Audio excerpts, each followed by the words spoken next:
Hi ಎಲ್ರಿಗೂ ನಮಸ್ಕಾರ. ನೀವು ನೋಡ್ತಾ ಇದ್ದೀರಾ ನ್ಯೂಸ್ ಹಂಟ್ ಕರ್ನಾಟಕ. ನಾನು ನಿಮ್ಮ ಮಂಜು ಗೌಡ. ರಾಮಾಯಣ ಚಿತ್ರದ ಒಂದು ಚಿಕ್ಕ ಟೀಸರ್ ಕೆಲವು ದಿನಗಳ ಹಿಂದೆ, ಅಂದರೆ ಒಂದು 2-3 ದಿನಗಳ ಹಿಂದೆ ರಿಲೀಸ್ ಆಗಿತ್ತು. ಈ ಚಿತ್ರದ ಟೀಸರನ್ನು ನೋಡಿದಂತಹ ಸಾಕಷ್ಟು ಜನ ಮೆಚ್ಕೊಂಡಿದ್ದಾರೆ. ಈ ಚಿತ್ರದ ಬಗ್ಗೆ ಒಂದು ಪಾಸಿಟಿವ್ ಒಪಿನಿಯನ್ಗಳನ್ನು ಆಡ್ತಿದ್ದಾರೆ. ಇನ್ನು ಕೆಲವೊಬ್ಬರು ರಾಕಿಂಗ್ ಸ್ಟಾರ್ ಯಶ್ ಅವರ ಪಾತ್ರದ ಟೀಸರ್ ಇನ್ನೊಂಚೂರು ಬೇಕಿತ್ತು, ಇನ್ನೊಂದು ಸ್ವಲ್ಪ ಲುಕ್ ರಿವೀಲ್ ಮಾಡಿದರೆ ಚೆನ್ನಾಗಿರ್ತಿತ್ತು ಅಂತ ಬೇಸರವನ್ನು ಸಹ ವ್ಯಕ್ತಪಡಿಸ್ತಾ ಇದ್ದಾರೆ. ಆದರೆ ಈ ಚಿತ್ರದ ಟೀಸರ್ ರಿಲೀಸ್ ಆದಮೇಲೆ ಸಾಕಷ್ಟು ಜನ ಸೌತ್ ಇಂಡಿಯಾನೂ ಸೇರಿದಂತೆ ನಾರ್ತ್ ಇಂಡಿಯಾನೂ ಸೇರಿದಂತೆ ಸಾಕಷ್ಟು ಕಡೆಗಳಲ್ಲಿ ಈ ಚಿತ್ರವನ್ನು ನಾವು ಯಶ್ ಅವರಿಗೋಸ್ಕರ ನೋಡ್ತೀವಿ ಎನ್ನುವ ಒಂದಷ್ಟು ಟ್ರೋಲ್, ಒಂದಷ್ಟು ವಿಡಿಯೋಗಳು ಸೋಷಿಯಲ್ ಮೀಡಿಯಾದಲ್ಲಿ ಸಾಕಷ್ಟು ವೈರಲ್ ಆಗ್ತಾ ಇದೆ.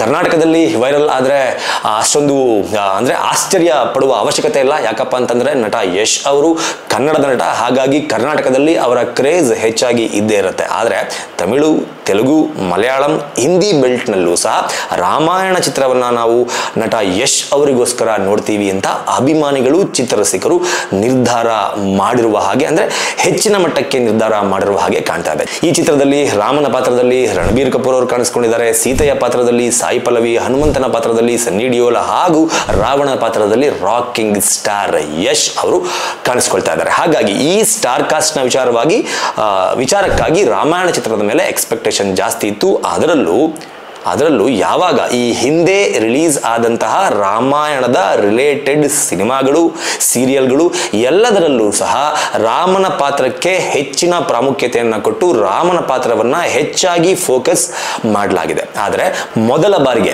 ರಾಮನ ಪಾತ್ರಕ್ಕೆ ಎಷ್ಟು ಫೋಕಸನ್ನು ಮಾಡಲಾಗಿದೆಯೋ ಅಷ್ಟೇ ಫೋಕಸನ್ನು ರಾವಣನ ಪಾತ್ರಕ್ಕೂ ಸಹ ಕೊಡಲಾಗಿದೆ ಅನ್ನೋದು ಈ ಚಿತ್ರದ ಮೂಲಕ ಗೊತ್ತಾಗ್ತಾ ಇದೆ.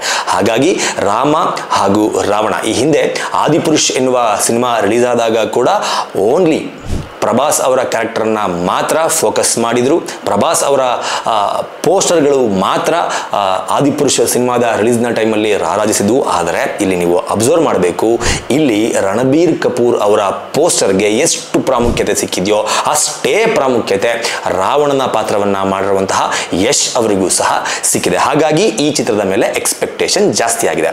ಇನ್ನು ಈ ಇಬ್ಬರು ನಟರಲ್ಲಿ ಒಂದಷ್ಟು ಹೋಲಿಕೆಗಳು ಸಹ ಇದೆ. ಏನಪ್ಪಾ ಅಂತಂದರೆ ಈ ಇಬ್ಬರು ನಟರು ಆಲ್ಮೋಸ್ಟ್ ಕರಿಯರನ್ನು 2007-8 ಸ್ಟಾರ್ಟ್ ಮಾಡ್ಕೊಂಡಿದ್ದಾರೆ. ಈ ಇಬ್ಬರು ನಟರು ಸಹ ಯಶಸ್ವಿ ನಟರು ಅನ್ನೋದಕ್ಕೆ ಅವರ ಸಿನಿಮಾಗಳು ಮಾಡಿಕೊಂಡಿರುವಂತಹ ಕಲೆಕ್ಷನ್ಗಳೇ ಸಾಕ್ಷಿ. ಇನ್ನು ನಾವು 2007 ಸಾವರಿಯಾ ಚಿತ್ರದ ಮೂಲಕ ಹಿಂದಿ ಚಿತ್ರರಂಗಕ್ಕೆ ಪದಾರ್ಪಣೆ ಮಾಡಿದಂತಹ ರಣಬೀರ್ ಕಪೂರ್ ಅವರ ಟಾಪ್ 5 ಕಲೆಕ್ಷನ್ ಲಿಸ್ಟ್ ನಾನು ನಿಮಗೆ ಕೊಟ್ಬಿಡ್ತೀನಿ. 2016 ರಿಲೀಸ್ ಆದಂತಹ ಎ ದಿಲ್ ಹೇ ಮುಷ್ಕಿಲ್ 230 ಕೋಟಿ ರೂಪಾಯಿ ಕಲೆಕ್ಷನ್ ಅನ್ನು ಮಾಡ್ಕೊಂಡಿತ್ತು. 2013 ರಿಲೀಸ್ ಆದಂತಹ ಹೇ ಜವಾನಿ ಹೇ ದಿವಾನಿ ಚಿತ್ರ 300 ಕೋಟಿ ರೂಪಾಯಿ ಕಲೆಕ್ಷನ್ ಅನ್ನು ಮಾಡ್ಕೊಂಡಿತ್ತು. 2022 ರಿಲೀಸ್ ಆದಂತಹ ಬ್ರಹ್ಮಾಸ್ತ್ರ ಪಾರ್ಟ್ 1 ಚಿತ್ರ 430 ಕೋಟಿ ರೂಪಾಯಿ ಕಲೆಕ್ಷನ್ ಅನ್ನು ಮಾಡ್ಕೊಂಡಿತ್ತು. 2018 ರಿಲೀಸ್ ಆದಂತಹ ಸಂಜು ಚಿತ್ರ 580 ಕೋಟಿ ರೂಪಾಯಿ ಕಲೆಕ್ಷನ್ ಅನ್ನು ಮಾಡ್ಕೊಂಡಿತ್ತು. ಇನ್ನು 2023 ರಿಲೀಸ್ ಆದಂತಹ ಅನಿಮಲ್ ಚಿತ್ರ 900 ಕೋಟಿ ರೂಪಾಯಿ ಕಲೆಕ್ಷನ್ ಅನ್ನು ಮಾಡ್ಕೊಂಡಿತ್ತು. ಎಲ್ಲರಿಗೂ ಕೂಡ ಗಮನಕ್ಕಿರಲಿ, ರಣಬೀರ್ ಕಪೂರ್ ಅವರ ಚಿತ್ರಗಳು ಇಷ್ಟು ದೊಡ್ಡ ಮಟ್ಟದ ಕಲೆಕ್ಷನ್ ಅನ್ನು ಮಾಡಿಕೊಳ್ಳೋದಕ್ಕೆ ಕಾರಣ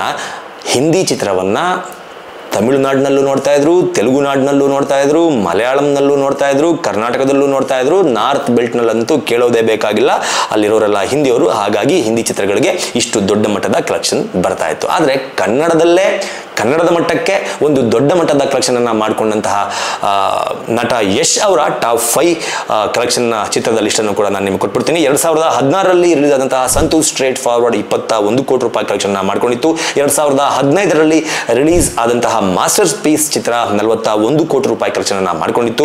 2014 ರಿಲೀಸ್ ಆದಂತಹ ರಾಮಾಚಾರಿ ಚಿತ್ರ 100 ಡೇಸ್ ಅನ್ನು ಕಂಪ್ಲೀಟ್ ಮಾಡಿಕೊಳ್ಳುವುದರ ಜೊತೆಗೆ 50 ಕೋಟಿ ರೂಪಾಯಿ ಕಲೆಕ್ಷನ್ ಅನ್ನು ಸಹ ಮಾಡ್ಕೊಂಡಿತ್ತು. ಇನ್ನು 2018 ರಿಲೀಸ್ ಆದಂತಹ KGF ಚಾಪ್ಟರ್ 1 ಚಿತ್ರ 250 ಕೋಟಿಗೂ ಅಧಿಕ ಕಲೆಕ್ಷನ್ ಅನ್ನು ಮಾಡ್ಕೊಂಡಿತ್ತು. ಅದರ ಜೊತೆಗೆ 2022 ರಿಲೀಸ್ ಆದಂತಹ KGF ಚಾಪ್ಟರ್ 2 ಚಿತ್ರ 1250 ಕೋಟಿ ರೂಪಾಯಿ ಕಲೆಕ್ಷನ್ ಅನ್ನು ಮಾಡಿಕೊಳ್ಳುವುದರ ಮೂಲಕ ರಾಕಿಂಗ್ ಸ್ಟಾರ್ ಯಶ್, ಕನ್ನಡದ ನಟ ಯಶ್ ಅವರನ್ನು ಪ್ಯಾನ್ ಇಂಡಿಯಾ ಸ್ಟಾರ್ ಮಾಡುವಲ್ಲಿ ಯಶಸ್ವಿಯಾದಂತಹ ಹೆಜ್ಜೆಯನ್ನು KGF ಚಾಪ್ಟರ್ 2 ಇಟ್ಟಿತ್ತು. ಈ ಎರಡೂ ಕಲೆಕ್ಷನ್ ರಿಪೋರ್ಟನ್ನು ನಾವು ನೋಡ್ತಾ ಇದ್ದರೆ ಫ್ಯಾಮಿಲಿ ಬ್ಯಾಕ್ಗ್ರೌಂಡ್ ಇದ್ದು, ಒಳ್ಳೆ ದುಡ್ಡಿದ್ದು, ಇಂಡಸ್ಟ್ರಿನಲ್ಲಿ ಗೊತ್ತಿರುವವರು ಸಾಕಷ್ಟು ಜನ ಇದ್ರೂ ಸಹ ಈ 2007ರಿಂದ 2025ರವರೆಗಿನ ಸಿನಿ ಜರ್ನಿಯಲ್ಲಿ ರಣಬೀರ್ ಕಪೂರ್ ಅವರ ಯಾವುದೇ ಚಿತ್ರ ಕೂಡ 1000 ಕೋಟಿಯ ಗಡಿಯನ್ನ ಇದುವರೆಗೂ ಕೂಡ ದಾಟಿಲ್ಲ. ಆದರೆ ಯಾವುದೇ ರೀತಿ ಬ್ಯಾಕ್ಗ್ರೌಂಡ್ ಇರಲಿಲ್ಲ ಸಿನಿಮಾ ರಂಗಕ್ಕೆ ಬಂದಾಗ, ಯಾವುದೇ ರೀತಿಯ ಮನಿ ಬ್ಯಾಕಪ್ ಇರಲಿಲ್ಲ ಸಿನಿಮಾ ರಂಗಕ್ಕೆ ಬಂದಾಗ, ಸಿಕ್ಕಾಬಟ್ಟೆ ಅವಮಾನಗಳನ್ನು ಎದುರಿಸಬೇಕಾಯಿತು ಸಿನಿಮಾ ರಂಗಕ್ಕೆ ಬಂದಾಗ.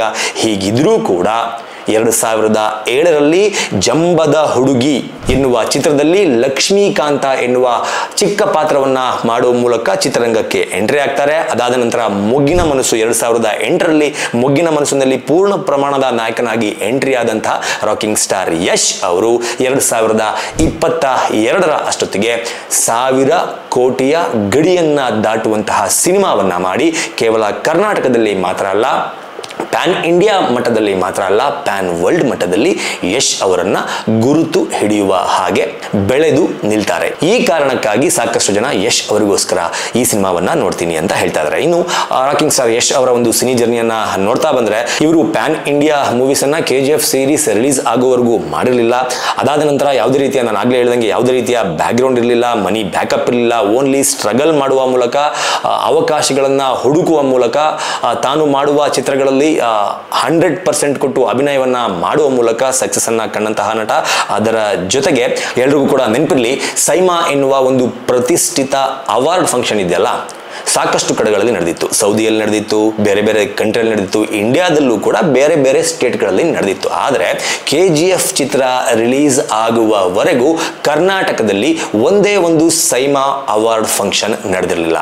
ಯಾವಾಗ KGF ಚಿತ್ರ ರಿಲೀಸ್ ಆಗಿ ಕನ್ನಡ ಚಿತ್ರರಂಗ, ತೆಲುಗು ಚಿತ್ರರಂಗ, ತಮಿಳು ಚಿತ್ರರಂಗ, ಮಲಯಾಳಂ ಚಿತ್ರರಂಗದ ಜೊತೆಗೆ ಹಿಂದಿ ಚಿತ್ರರಂಗದ ಬಾಕ್ಸ್ ಆಫೀಸನ್ನು ಧೂಳಿಪಟ ಮಾಡ್ತಲ್ಲ, ಆಗ ಸೈಮಾದವ್ರಿಗೂ ಗೊತ್ತಾಯಿತು ಕನ್ನಡ ಇಂಡಸ್ಟ್ರಿನಲ್ಲೂ ಸಹ ಒಳ್ಳೆ ಸಿನಿಮಾಗಳು ಬರ್ತಾ ಇದೆ, ಕನ್ನಡ ಇಂಡಸ್ಟ್ರಿನಲ್ಲೂ ಸಹ ದೊಡ್ಡ ದೊಡ್ಡ ಸ್ಟಾರ್ಗಳಿದ್ದಾರೆ. ಹಾಗಾಗಿ ಕರ್ನಾಟಕದ ಬೆಂಗಳೂರಿನಲ್ಲಿ ಒಂದು ಬಾರಿ ಸೈಮಾ ಅವಾರ್ಡ್ ಫಂಕ್ಷನ್ ಅನ್ನು ಆರ್ಗನೈಸ್ ಮಾಡಬೇಕು ಎನ್ನುವ ನಿರ್ಧಾರಕ್ಕೆ ಸೈಮಾ ಕೂಡ ಬಂದಿತ್ತು. ಅದಕ್ಕೆ KGF ಸರಣಿಯ 2 ಚಿತ್ರಗಳು ಕಾರಣ ಅಂತ ನಾನು ಹೆಮ್ಮೆಯಿಂದ ಹೇಳೋದಕ್ಕೆ ಇಷ್ಟಪಡ್ತೀನಿ. ಇದರ ಜೊತೆಗೆ ಇವರು ಸಾಕಷ್ಟು ಅವಮಾನಗಳನ್ನು ಸಹ ಎದುರಿಸಿಕೊಂಡು ಬಂದಂತಹ ನಟ. ಲಕ್ಕಿ ಚಿತ್ರದ ರಿಲೀಸ್ನ ಸಂದರ್ಭದಲ್ಲಿ ರಮ್ಯಾ ಅವರು ಆಲ್ರೆಡಿ ದೊಡ್ಡ ಸ್ಟಾರ್ ನಟಿಯಾಗಿ ಗುರುತಿಸಿಕೊಂಡಿದ್ರು. ಎಲ್ಲೇ ಹೋದ್ರು, ಎಲ್ಲೇ ಬಂದ್ರು, ರಮ್ಯಾ ಅವರನ್ನ, ಅಂದರೆ ಪ್ರಮೋಷನ್ ಅನ್ನ ಮಾಡುವಂತಹ ಟೈಮ್ನಲ್ಲಿ ರಮ್ಯಾ ಅವರಿಗೆ ಹೆಚ್ಚಿನ ಪ್ರಾಮುಖ್ಯತೆಯನ್ನ ಕೊಟ್ಟಂತಹ ಚಾನೆಲ್ಗಳು ನಟ ಯಶ್ ಅವರಿಗೆ ಹೆಚ್ಚಿನ ಪ್ರಾಮುಖ್ಯತೆಯನ್ನ ಕೊಡುವಲ್ಲಿ ವಿಫಲ ಆಗಿದ್ವು. ಆವತ್ತೇ ಯಶ್ ಅವರು ಒಂದು ಮಾತು ಹೇಳಿದ್ರು, ಹೌದಾ, ಸ್ಟಾರ್ ಆದಮೇಲೆ ನೀವು ನನ್ನನ್ನು ಇಂಟರ್ವ್ಯೂ ಮಾಡೋದು, ಸ್ಟಾರ್ ಆದಮೇಲೆ ನೀವು ನನ್ನ ಮೇಲೆ ಇಷ್ಟೊಂದು ಫೋಕಸ್ನ ಕೊಡೋದು ಅಂತ ಆದರೆ, ನಾನು ಸ್ಟಾರ್ ಆದಮೇಲೆ ನಿಮ್ಮ ಚಾನಲ್ಗೆ ಬರ್ತೀನಿ ಎನ್ನುವ ಒಂದು ಉದ್ದಟತನದ ಮಾತು. ಅವತ್ತಿಗೆ ಅದು ಉದ್ದಟತನದ ಮಾತು ಆಗಿತ್ತು. ಆದರೆ ಆ ಉದ್ದಟತನದ ಮಾತನ್ನ ನಿಜ ಮಾಡುವ ಮೂಲಕ ರಾಕಿಂಗ್ ಸ್ಟಾರ್ ಯಶ್ ಅವರು ಈ ಮಟ್ಟಕ್ಕೆ, ಅಂದರೆ ರಾಮಾಯಣದಲ್ಲಿ ರಾವಣನ ಪಾತ್ರಕ್ಕೋಸ್ಕರ ನಾವು ಆ ಚಿತ್ರವನ್ನ ನೋಡ್ತೀವಿ ಎನ್ನುವಷ್ಟರ ಮಟ್ಟಕ್ಕೆ ಬೆಳೆದು ನಿಂತಿದ್ದಾರೆ. ಇದೆಲ್ಲದರ ಜೊತೆಗೆ ಸೈಮಾ ಅವಾರ್ಡ್ ಫಂಕ್ಷನ್ನ ಸ್ಟೇಜ್ ಮೇಲೆ ಇದಿನ್ನೂ ಆರಂಭ. KGF ಚಾಪ್ಟರ್ 1 ರಿಲೀಸ್ ಆದಾಗ ಇದಿನ್ನೂ ಆರಂಭ, ಕನ್ನಡ ಚಿತ್ರರಂಗವನ್ನ ನೆಕ್ಸ್ಟ್ ಲೆವೆಲ್ಗೆ ತೆಗೆದುಕೊಂಡು ಹೋಗ್ತೀನಿ ಅಂತ ಸೈಮಾ ಅವಾರ್ಡ್ ಫಂಕ್ಷನ್ನ ಸ್ಟೇಜ್ ಮೇಲೆ ನಿಂತ್ಕೊಂಡು ಹೇಳಿದ್ರು. ಅದರ ಜೊತೆಗೆ ಜೀ ಕನ್ನಡದ ಒಂದು ಕಾರ್ಯಕ್ರಮದಲ್ಲೂ ಕೂಡ ಸ್ಟೇಜ್ ಮೇಲೆ ನಿಂತ್ಕೊಂಡು ವೇಟ್ ಮಾಡಿ, ಕನ್ನಡ ಇಂಡಸ್ಟ್ರಿ ಇನ್ನು ಯಾವ ಲೆವೆಲ್ಗೆ ಹೋಗುತ್ತೆ ಅನ್ನೋದನ್ನ ನಾನು ತೋರಿಸ್ಕೊಡ್ತೀನಿ ಅಂತ ಹೇಳಿದ್ರು. ಆ ನಿಟ್ಟಿನಲ್ಲಿ KGF ಚಾಪ್ಟರ್ 2ನಲ್ಲಿ ಆ ಸಾಧನೆಯನ್ನ ಮಾಡಿ ತೋರಿಸಿ, ಅದಾದ ನಂತರ ಇದೀಗ ಟಾಕ್ಸಿಕ್ ಹಾಗೂ ರಾಮಾಯಣ ಚಾಪ್ಟರ್ 1 ಹಾಗೂ ಚಾಪ್ಟರ್ 2ನಲ್ಲಿ ಅಭಿನಯಿಸ್ತಾ ಇರುವಂತಹ ರಾಕಿಂಗ್ ಸ್ಟಾರ್ ಯಶ್ ಅವರು ಆವತ್ತು ಹೇಳಿದ ಆ ಮಾತು, ಕನ್ನಡ ಇಂಡಸ್ಟ್ರಿಯನ್ನ ಪ್ಯಾನ್ ಇಂಡಿಯಾ ಮಟ್ಟಕ್ಕೆ ಮಾತ್ರ ಅಲ್ಲ, ಪ್ಯಾನ್ ವರ್ಲ್ಡ್ ಮಟ್ಟಕ್ಕೆ ತೆಗೆದುಕೊಂಡು ಹೋಗ್ತೀನಿ ಅಂತ ಹೇಳಿದ ಮಾತಿನ ಕಾರಣಕ್ಕಾಗಿ ರಾಮಾಯಣ ಚಿತ್ರದಲ್ಲಿ ಅವರ ಪಾತ್ರಕ್ಕೆ ಅವರು ಯಾವ ರೀತಿ ನ್ಯಾಯವನ್ನು ಒದಗಿಸಿರಬಹುದು, ರಾಮಾಯಣ ಚಿತ್ರದಲ್ಲಿ ಯಶ್ ಅವರ ಪಾತ್ರ ಯಾವ ರೀತಿ ಇರಬಹುದು ಎನ್ನುವ ಕುತೂಹಲಕ್ಕಾಗಿ ಎಲ್ಲರೂ ಕೂಡ ರಾವಣನ ಪಾತ್ರಕ್ಕೋಸ್ಕರ ನಾವು ಈ ಚಿತ್ರವನ್ನು ನೋಡ್ತೀವಿ. ರಾವಣನ ಪಾತ್ರವನ್ನು ರಾಕಿಂಗ್ ಸ್ಟಾರ್ ಯಶ್ ಅವರು ಹೇಗೆ ಮಾಡಿದ್ದಾರೆ ಎನ್ನುವ ಕಾರಣಕ್ಕಾಗಿ ನಾವು ಈ ಚಿತ್ರವನ್ನು ನೋಡ್ತೀವಿ ಅಂತ ಸಿನಿ ರಸಿಕರು ಹೇಳ್ತಾ ಇರೋದರಲ್ಲಿ ತಪ್ಪೇ ಇಲ್ಲ ಅಂತ ನನಗನ್ಸುತ್ತೆ. ಸೊ ಇಷ್ಟೊಂದು ಸಾಧನೆಯನ್ನು ಮಾಡಿ, ಇಷ್ಟೊಂದು ಸ್ಟ್ರಗಲಿಂದ ಮೇಲೆ ಬಂದು, ತಾನು ಪ್ರತಿಯೊಂದು ಸ್ಟೇಜ್ ಮೇಲೂ ನಿಂತು ಆಡಿದ ಮಾತುಗಳಿಗೆ ತಕ್ಕಂತೆ ನಡೆದುಕೊಂಡು ಬರ್ತಾ ಇರುವಂತಹ ರಾಕಿಂಗ್ ಸ್ಟಾರ್ ಯಶ್ ಅವರ ರಾಮಾಯಣ ಚಿತ್ರಕ್ಕೆ ಒಳ್ಳೆಯದಾಗಲಿ. ಅವರ ಪಾತ್ರಕ್ಕೂ ಸಹ ಆ ಪಾತ್ರ ಇಡೀ ಪ್ರಪಂಚದ ಮನಸ್ಸನ್ನು ಗೆಲ್ಲುವಂತೆ ಆಗಲಿ ಅಂತ ಕೇಳ್ಕೊತಾ ಈ ವಿಡಿಯೋನ ನಾನು ಮುಗಿಸ್ತಾ ಇದ್ದೀನಿ.